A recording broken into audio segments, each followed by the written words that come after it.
It's the flashbacks for me when I lost my daughter. The flashbacks of her laying in the hospital, not breathing. It's the flashbacks of her in a casket. It's the flashbacks. It's painful. Losing a child is confusing. It's pain. The flashbacks of her smiling, the flashbacks of her living, the flashbacks of her dying, the flashbacks of just me raising her and loving her, and our arguments, our disagreements. That's painful. It's painful. And I don't wish losing a child on anyone. No enemies, no one. Because losing a child is like you are surviving. You're like in a survivor experiment or something. It's like, how do I survive this? How do I survive losing my child?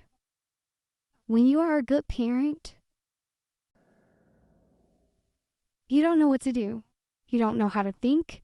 You don't know if your child should be with God. You don't know if your child should be here, because when your child is in heaven, your child is free, but you don't see them.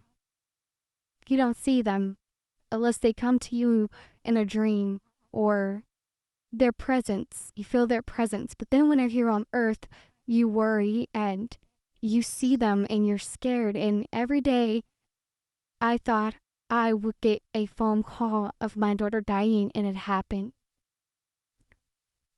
It happened. I just want to tell parents out here, if you have a intuition of your child being sick, they're going to die, or something keeps telling you something's wrong, please go with your intuition, your motherly instinct, because it's never going to lie to you. I caught my daughter 5 minutes after she got into a car accident. I felt it. I felt it. I was recovering in a hospital, and when my daughter got hit by the drunk driver, I was not with my daughter. I could not make it to my daughter. I was literally in a hospital bed and could not walk. Everything happens for a reason, and if I could get to my daughter, it's no telling the storm that I would have brought in that hospital. It's no telling the anger, or if I would have went to jail because of how angry I was, or could have been, of someone hurting my child.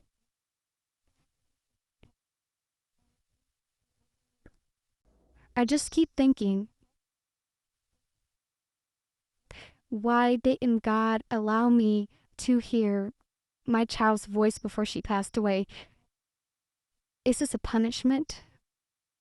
Or is it a survival method? Like, is he trying to make me survive this whole thing of me not being able to talk to my daughter before she passed away? I was in a vulnerable moment. She was in a vulnerable moment. And about time I got from out of my deathbed to make it to her deathbed, it was too late. So all I'm asking is, someone tell me, how do you live when this world takes your child? Or how do you prosper into approving death? How do we approve death? Is it something that we are supposed to do because God died for our sins? Or I see parents crying about their children, and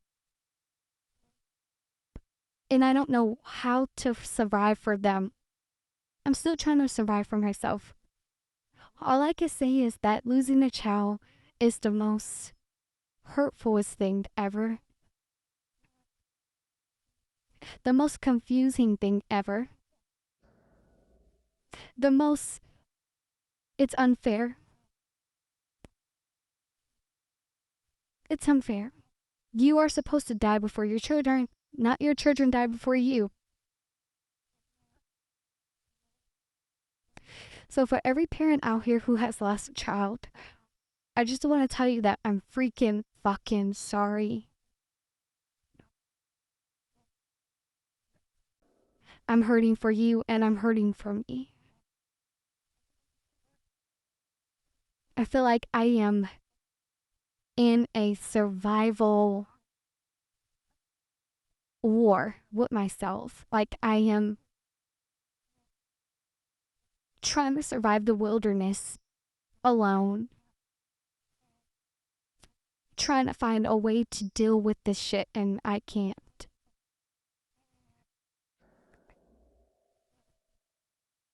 When you lose a child, you want to say F the world, but then when you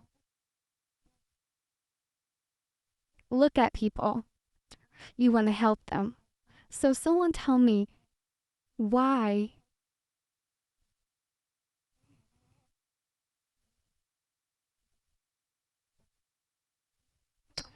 Why?